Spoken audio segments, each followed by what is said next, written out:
Okay. Hi, my name's Ben Lackey. I'm running for District 2 City Council. Uh, there are really three things that are important to me in this run. The first off, homeless camps. I don't think we should have them.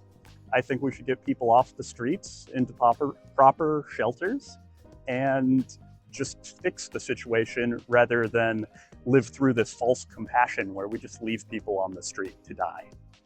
Number two, basic services. So I think today we're going to talk some about roads, like we need basic upkeep. We're spending money poorly.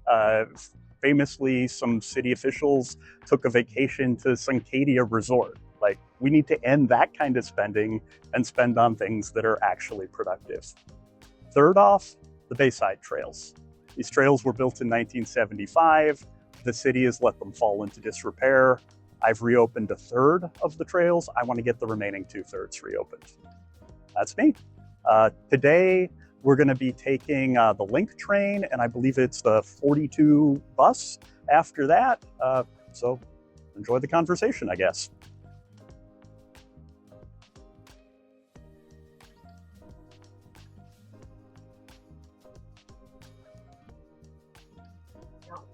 So I wouldn't be in favor of it as is. And I don't think voters are either. That was a special election, 19% turnout. Barely anyone voted on this thing, and it was 54% against. And I think that sort of informs that something was wrong with the structure of that initiative as is. I have my opinions on what was wrong. I think first off, we really just want our roads fixed. Roads are subject of so many jokes. There are Reddit memes about them, all sorts of complaints. And the previous initiative, passed a decade ago, has spent $400 million, and we didn't get the roads fixed. The roads continued to deteriorate over that period. There are Tribune articles covering this. And then we've spent on things that don't make sense. Like, I'm a cyclist. I love bike lanes in theory, but in some practice, they don't work. So one specific example, a bike lane recently went in around 11th and MLK, kind of by Pho Bach, some of the best pho in the city. And it's a very strange thing. You got the road, you got the cars, you got a very narrow bike lane, and you've got the sidewalk. And then the bike lane sort of jogs between those. So you're crammed in with nowhere to maneuver, and then if somebody opens a door, you're toast. And I've been doored enough times in my life that I don't really want to live through that again. So that bike lane's unusable, and then worse, it's really expensive to maintain. From talking with city officials, I understand bike lanes like that require specialized street sweepers that are like really tiny, but cost as much as a normal street sweeper. So then you get to another thing where, like, we're not sweeping the normal streets. Are we really going to take on sweeping these narrow little bike lanes? Like, I get what inspired the separated bike lanes. Like, I've got Amsterdam, it's lovely. They do it differently. The bike lanes aren't on the road like that. They're not packed up against car doors where you're going to get killed. They're their own separate spacious thing. And some places we just don't have the physical space to do that.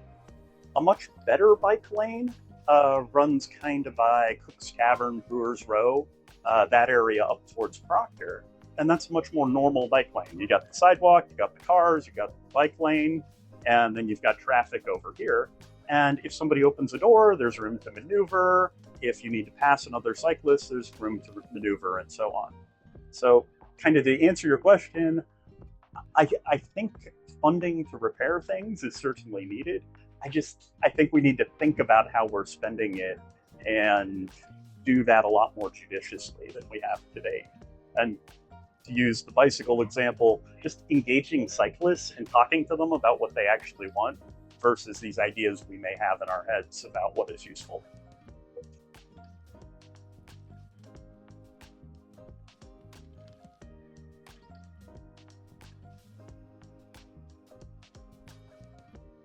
So the Vision Zero thing's interesting. If you pull up the webpage, it talks about how any deaths are unacceptable. And I remember an economics course I took a long time ago where the professor said, if you wanted to eliminate traffic deaths entirely, you can. You reduce speed limits to 3 miles per hour and enforce that vigorously. And like, nobody ever dies in traffic again. The APA looks at this and they have a notional value of a human life. When I took that economics course 20 years ago, it was $2 million. Now it's $7.4 million. So actual policy decisions, at least functional ones, should be informed by cost-benefit analysis and what makes sense. So it's not only absolute safety that we also want to be able to get to work in a reasonable time frame and so forth. So I think the goal there needs kind of rejigged and re-expressed a little, just so we don't blindly pursue zero death to the expense of everything else. Within that, I think there's a lot in that Vision Zero to look at.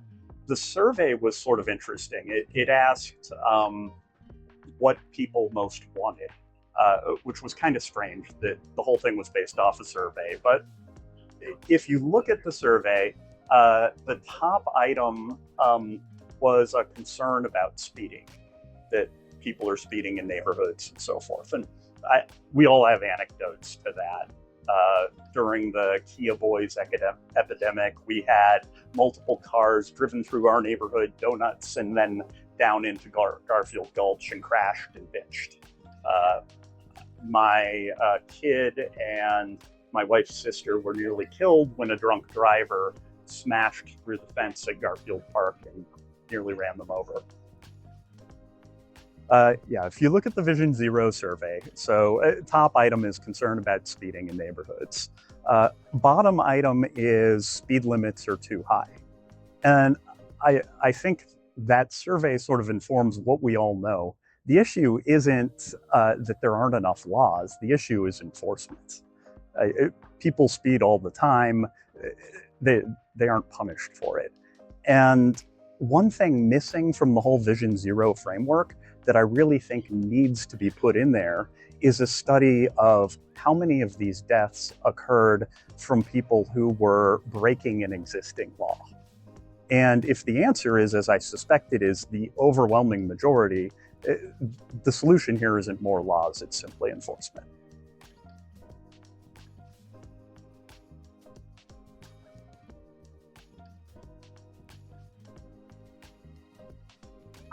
I take issue with the form of the question. I don't think the problem is that we need new sources of funding. I think the problem is we need to make better use of our existing funding. And to illustrate the point, I'd use my favorite example, the Bayside Trails. So Bayside Trails stretch from downtown to Old Town, built in 1975, 2.3 miles of trail. Recently, we got a third of it reopened, 2/3 remains closed. That whole trail system was built in 75 for $138,000. And you might say, oh, those are $75. Adjusted to today, that's $820,000. So not much, at least in modern public works thinking, for 2.3 miles of trails. That system's closed right now, and rather than reopening it, the city currently has a plan that was initially budgeted to be $49 million, the Dome to Defiance Trail. That budget recently blew out to $115 million. And this is for an elevated sidewalk running parallel to Schuster Parkway. So rather than walking the bluff and hearing the sounds of nature, you can hear the sounds of cars whizzing by at 60 miles an hour.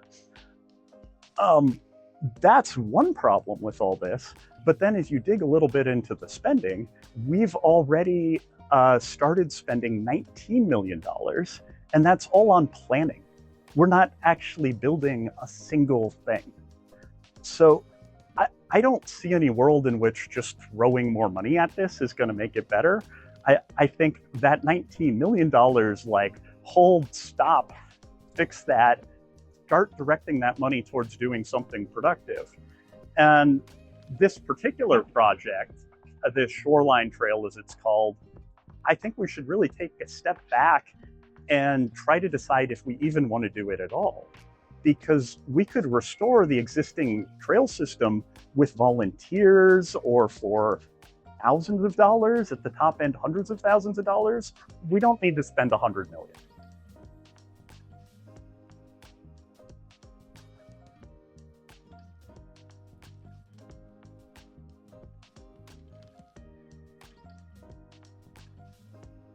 That's the issue there. There needs to be more context, because the idea that we just go back with an infinite number of measures for an infinite amount of funding isn't going to work. It needs to be for specific things. And then the money we've been spending recently, let's say in the last decade, has not been spent judiciously. For some numbers, the general budget has expanded by 70% over the last decade. Even if you take into account population growth and inflation, it's still expanded by 17%. And at the same time, we're getting less for that spending.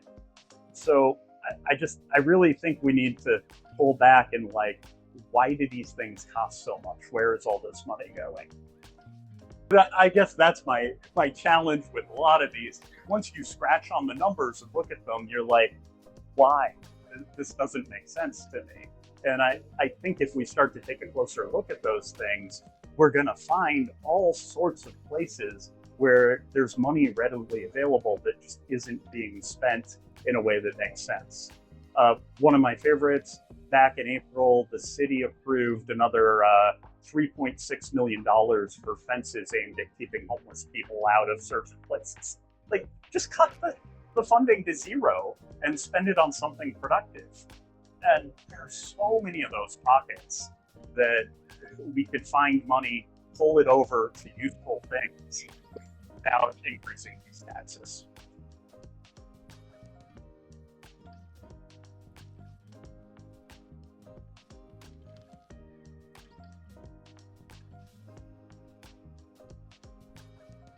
So I was looking at history of the Puget Sound area the other day because I was kind of curious about this. I-5 went in, Eisenhower saw the highways in Germany, came back, kicked off the construction of all the interstates here. And I-5 construction started in '65. At the time, the Seattle metro area had a population of 1.3 million. Today it's 4 and change. But the highway's basically the same. And we've tried, it's become harder and harder to get to neighboring communities as we've gotten more and more of this traffic. It can take 3 hours to get from Seattle to Tacoma during rush hour. And that's 30 miles. So you're going 10 miles an hour. That's not great. So we're getting cut off from Seattle and Olympia and even places further afield as the traffic makes it harder and harder to get around. And then the public transport solutions we're investing in to address this aren't addressing it. The light rail that currently runs from about the airport up to Seattle is very slow. It's strange. I used to work a lot with Transport for London, the transport authority that runs the London Underground and so forth. And they would talk about how the London Underground was the worst public transport system in the world because it was the oldest. It dated from the Victorian era. And they were very jealous of younger cities like New York that could have fancy things like express lines and air conditioning. Our transport system is very young. It should be very good, but we're building this thing that's not, inexplicably. And then that line we're trying to stretch down to Tacoma, which would be great. I wish it would run faster, but that thing's not going to hit until I believe it's 2035 now.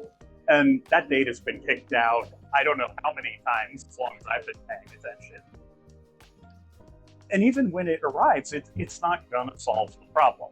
And I think that is the largest problem facing our community, how to get around the broader metro. One of the things that sort of breaks my heart is Union Station in downtown Tacoma. That was a train station right where it should be in the middle of the city. And now we have this much sadder train station by Tacoma. admittedly, that's the big step up from the cement block structure that served in the interim. But these things just aren't that usable. Like, you have to get from downtown Tacoma over to Tacoma Dome to pop up to Seattle, where you get dropped at King Street Station and then can't get around. So I think we need better solutions that are more cohesive and address the whole thing.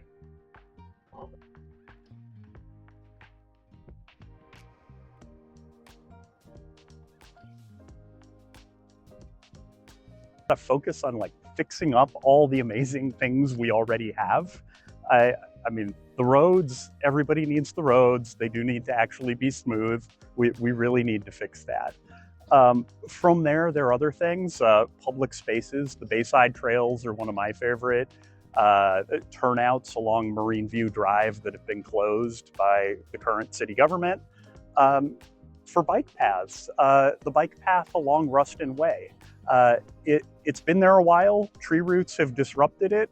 If you're staring at the water, it can be a little exciting biking down it. Fixing things like that and making sure that they're all working properly before biting off brand new things. I think we really need to do that, and we need to make sure that we do that spending money in a sane and judicious way.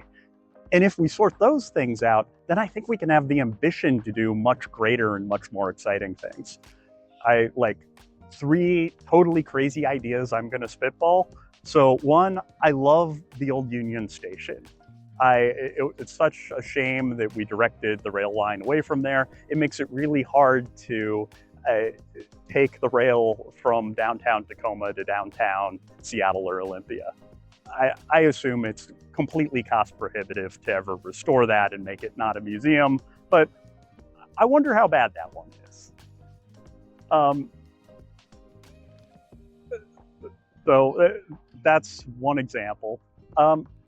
Another thought I had, there used to be a ferry line between Seattle and Tacoma. It was like 100 years ago. It was this crazy old long wooden boat. Ferries are really hard to make work without enormous subsidies, and I'm not sure that would make sense.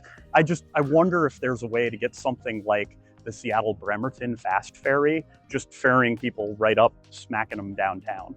It'd be cool.